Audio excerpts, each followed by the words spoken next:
Lecture 6, The New German Philosophy.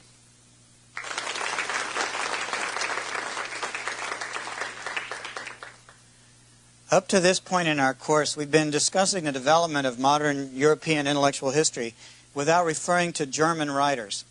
And we've been focusing on English and French writers who shaped the themes of the Enlightenment and the French Revolution. But the Enlightenment and Revolution also affected the intellectual culture of Germany.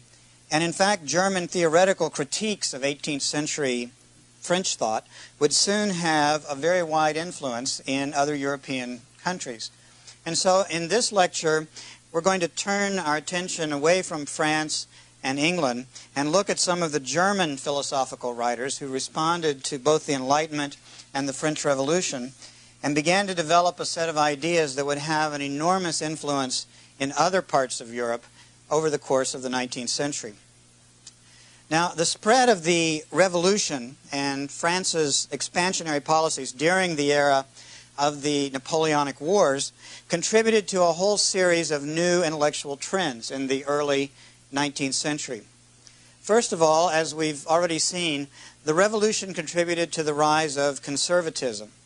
Conservatism became a systematic intellectual position, both in England and on the continent, in response to the events of the late Enlightenment and the French Revolution. But secondly, the events of the late 18th century led to a new critique of the Enlightenment and to the dominance of French intellectual leaders during the 18th century. There was a lot of resentment in other parts of Europe that the French had been so dominant in much of the cultural debate of the 18th century. And this challenge to the French ascendancy of the 18th century began to appear in Romanticism, the cultural movement of Romanticism, which we'll be discussing a bit later. And Romanticism was a very important movement in Germany. But that was another response to the 18th century Enlightenment and the French Revolution.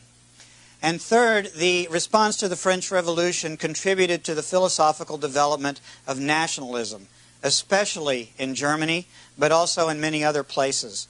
And nationalism is another one of these major isms that emerged in the early 19th century in response to the ascendancy of the French Revolution and the expansion of French national power. So although France under Napoleon was the strongest power in Europe, and although it spread its ideas abroad during the Napoleonic period between 1799 and 1814, although it was so important in that period, politically and militarily, France lost its position as the intellectual leader of Europe in the early 19th century. And I think this is because the Napoleonic Wars and the repression of the Napoleonic regime undermined France's creative intellectual life. And one of the interesting kind of cultural transitions of the early 19th century was that Germany gradually came to be seen as the most advanced philosophical nation. So we see a bit of a movement here from the English influence of the late 17th, early 18th century, the French influence in the high and late 18th century, and then an important German philosophical movement that gives an ascendancy to German thought in many parts of Europe during the early 19th century. And this period between about 1780 and 1830 is often referred to as the era of the German philosophical revolution. Its intellectual significance has sometimes been compared to the revolutionary upheaval of the French Revolution.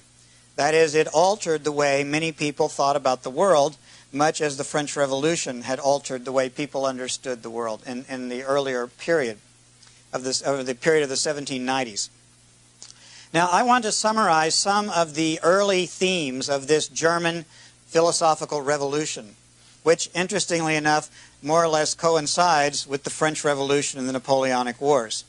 And I want to note the key ideas of three important German writers or philosophers: Immanuel Kant, Johann Herder, and J.G. Fichte.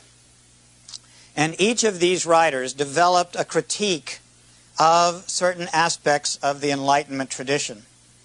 And I want to focus particularly on two central ideas of the Enlightenment that these writers challenged or revised. One of the key ideas they challenged was the concept of sensory epistemology, Locke's theory about the basis of knowledge, which we talked about earlier. The idea that all knowledge comes from sensory encounters with the world around us. And the other idea that these thinkers began to challenge was the notion of universalism or universal reason, which had been a key theme of Voltaire and of other French philosophers. The idea that certain universal truths or universal laws cross all of the boundaries of national culture. And so the new German philosophy in some way challenged two of the central traditions of the Enlightenment, and this new German philosophy became linked to later forms of Romanticism and to a new emphasis on cultural difference. The emphasis on cultural difference, which was at the heart of new forms of nationalism. So in these ways, the German philosophical response to the French Revolution, which culminated in Hegel, the German philosophical response to the Revolution helped to shape the new 19th century interest in national history and in the ideas of nationalism. And so the German philosophical revolution, when combined with the French Revolution, led to a new kind of nationalism in Europe. But I want to turn now to some of the specific ideas of these thinkers, because the German critics of the French Revolution became influential beginning in the late 1790s, even though many German intellectuals had at first welcomed the revolution as a political defense of individual rights. You can't simply say all Germans were opposed to the French Revolution, because there was a strong tradition in Germany of supporting the Enlightenment, of supporting the ideas of natural rights or of law and so forth, natural law and reason. And so many Germans at first welcomed the French Revolution. But during the 1790s, and in response to the chaotic events of the Revolution, German thought moved steadily away from Enlightenment epistemology and Enlightenment cosmopolitanism. And this tendency in German thought led to a new philosophical idealism which stressed the role of the mind over the senses. And German thought gave great emphasis to the shaping role of human thought in all aspects of human society. Now, these new patterns in German thought appeared in a number of places, but I want to begin by referring to the importance of Immanuel Kant. Kant lived from 1724 to 1804, and although he defended the Enlightenment in many ways, he was a great defender also of the importance of reason. He raised certain questions about the Enlightenment epistemology of Locke and other thinkers that had an enormous influence on later philosophers. Kant lived his whole life in one city, the city of Königsberg in East Prussia, and he was famous for never having traveled more than a few miles from his hometown. His life was extremely disciplined and oriented toward an intellectual routine.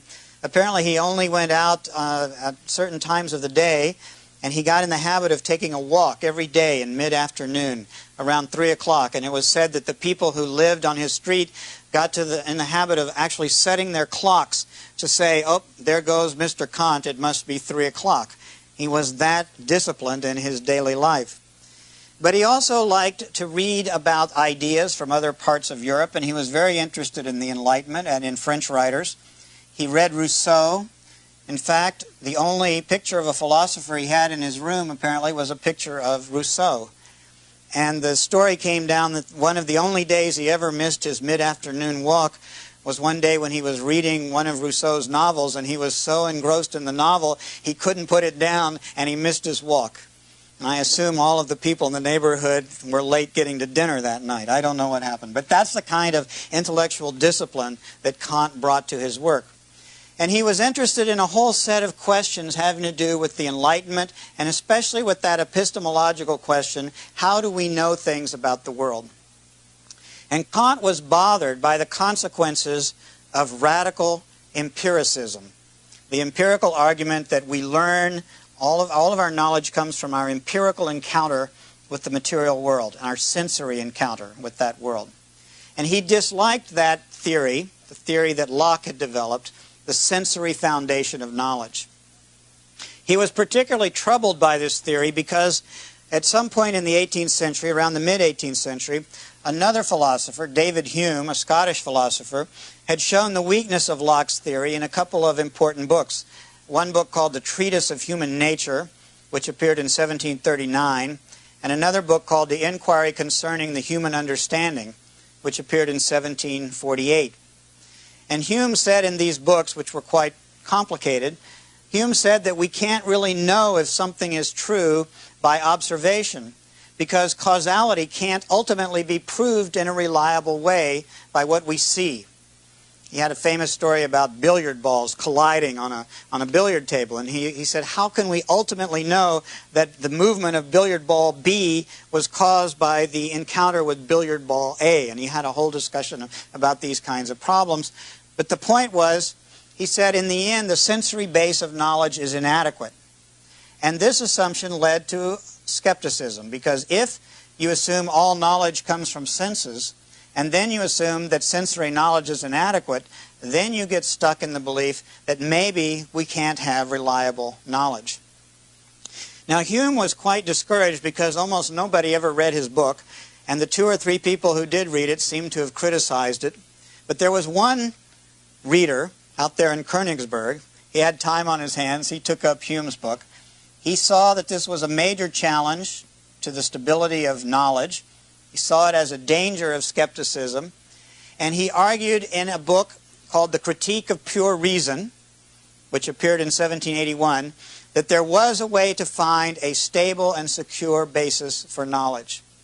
He said that practical reason is possible, that we can know certain reliable truths with reason, a practical reason. And he argued, the key theme of this book was that he argued that the basic conditions of thought are not derived only from sensory experience. They come from something else. That the conditions of knowledge, the aspects of knowledge in human beings, depends also on the mind in a kind of a priori way, in forms and categories that are present even before sense perception takes place. So that when we encounter the world, we aren't simply a mass of senses. We come to the world with a whole set of categories in our mind that enable us to understand it, to describe it, to organize it, to give it meaning.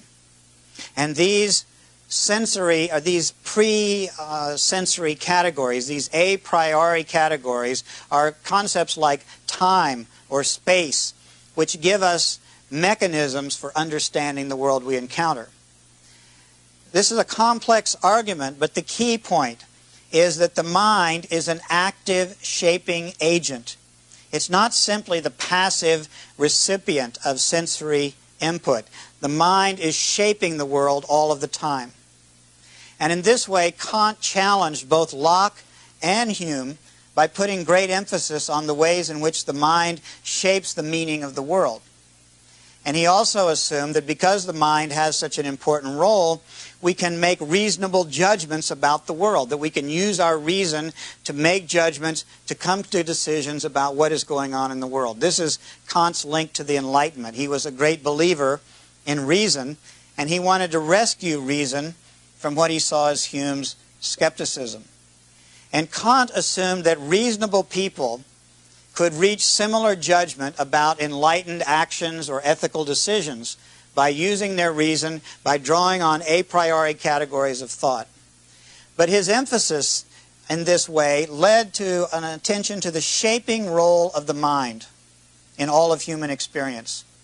And a later group of German philosophers pushed this assumption to a more extreme kind of idealism.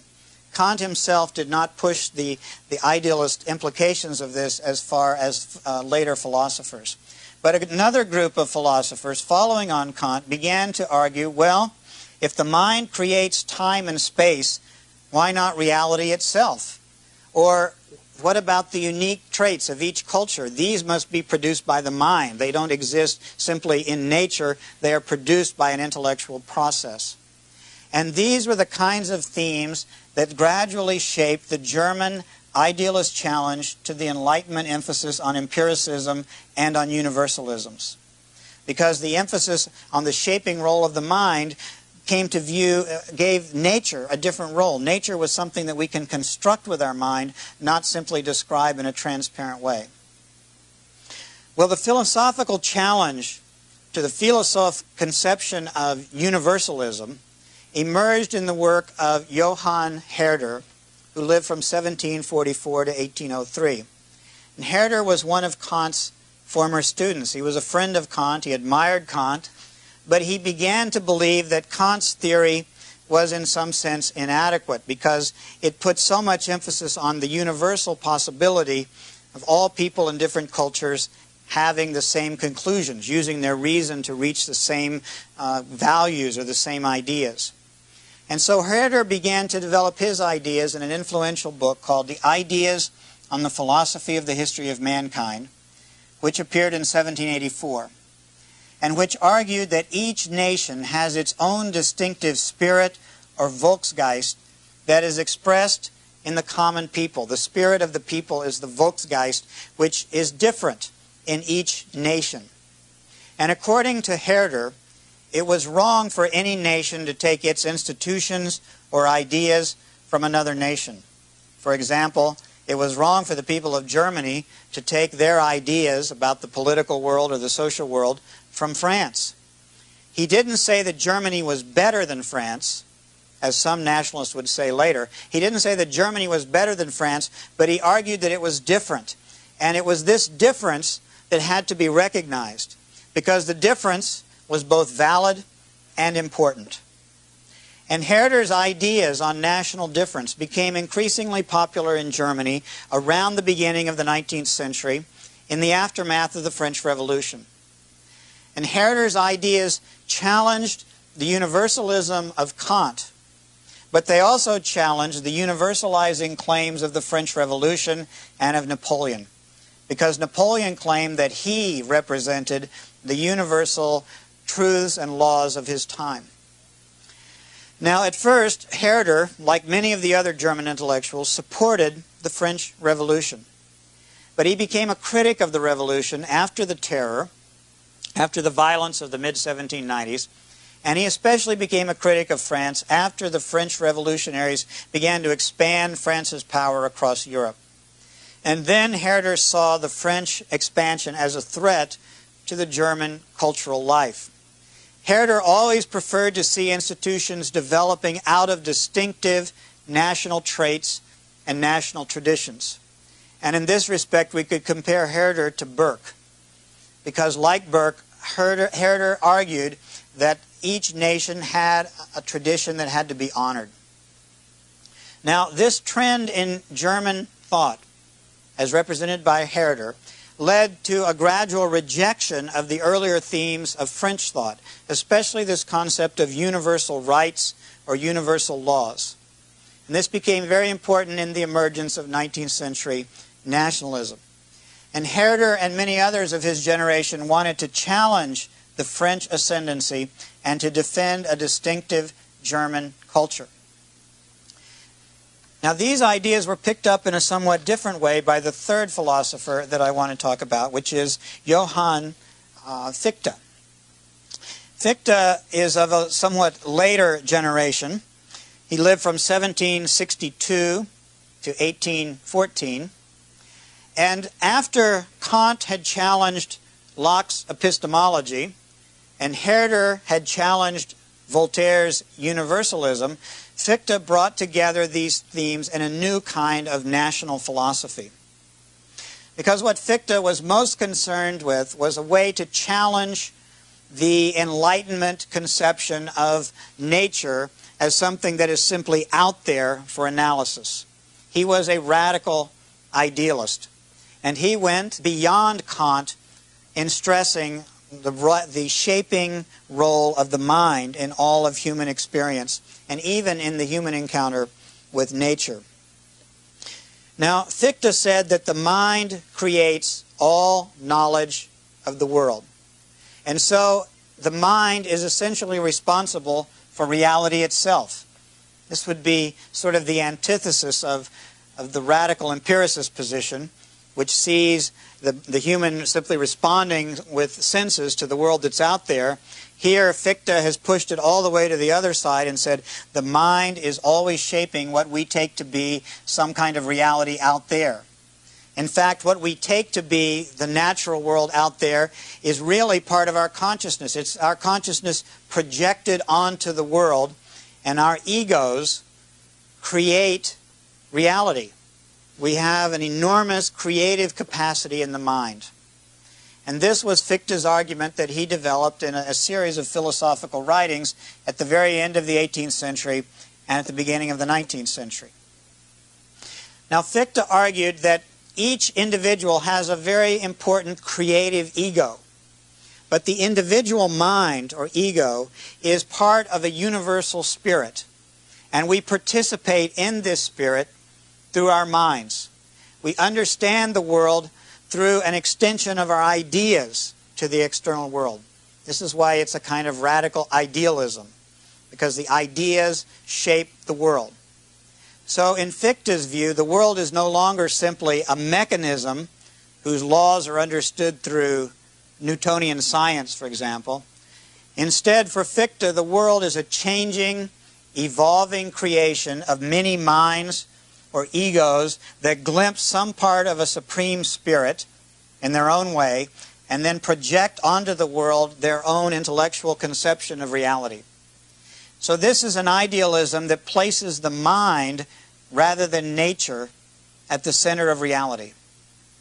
And that's why I say it goes well beyond Kant in rejecting certain themes of the philosophers, especially the belief in a universal form of knowledge. Because if you assume that each creative mind is in some sense shaping the world, then it's harder to ever get to the point where you would have a universal agreement on reality or on truth or on the nature of experience.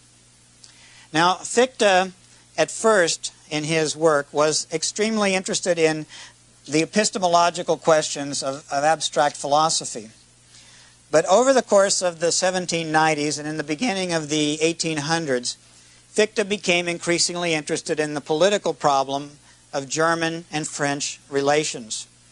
Like many other German intellectuals, Fichte also, at first, supported the French Revolution. He embraced it for what it seemed to do in terms of advancing freedom and what he thought it was doing in terms of enhancing civil and legal rights in the modern world. But then in the early 19th century, during the Napoleonic period, Fichte came to believe that the Germans were at risk because of French expansionism, that the Germans could not express their distinctive ego or their distinctive individual spirits after Napoleon conquered Prussia, after Napoleon took control of all of the main German states in the period around 1806 and 1807. And so at this point, in the early 19th century, Fichte moved from an analysis of idealist philosophy to a new affirmation of German cultural identity. Fichte became one of the most important theorists of German nationalism. He argued that the German spirit, this distinctive, creative German spirit, was restrained and denied expression when the French gained control of Berlin. He was very affected by the arrival of the French army in Berlin. He saw Napoleon and his commanders in Berlin. This was upsetting to Fichte, and he began then to bring together his philosophical emphasis on the knowing mind, the creative ego, or the unique spirit, with Herder's conception of the Volksgeist, or the creative spirit of a whole people. And what he argued was that the Germans had a primordial spirit that was in some sense different from the spirit of the French. This spirit could never quite be understood by Napoleon, could never quite be understood by the French writers or intellectuals or political leaders, because the Germans comprehended the world in a different way from the way that the French did. Now, Fichte explained these ideas in a series of lectures that he delivered during the French occupation of Berlin in the winter of 1807. He gave a series of lectures to audiences of students and members of the Berlin intellectual community. And then the following year, in 1808, these lectures were published as a book called Addresses to the German Nation. And Fichte argued in these lectures that Germany had to express its own national spirit in its own distinctive language. And he argued that the German language was fundamentally different from the Latin languages. And because the German language was different, it had to express its own philosophy, its own laws, its own institutions. That the German spirit was fundamentally different from the French spirit because it was embodied in a different language and a different cultural tradition. In other words, according to Fichte, German patriots should now expose the myth of French universalism. He said that the French claim to embody universal principles, but in fact they promote their own spirit, their own distinctive idea of the world. And what the Germans must do in this context is defend their own national difference, their own national history, their own national language.